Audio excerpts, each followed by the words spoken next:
If your Honda J-Series engine is making this noise on initial startup in the morning, it is coming from your timing belt tensioner failing.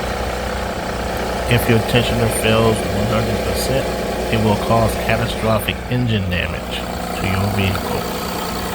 The minimum you should do is replace the tensioner, or best, replace water pump, timing belt, and tensioner all at once.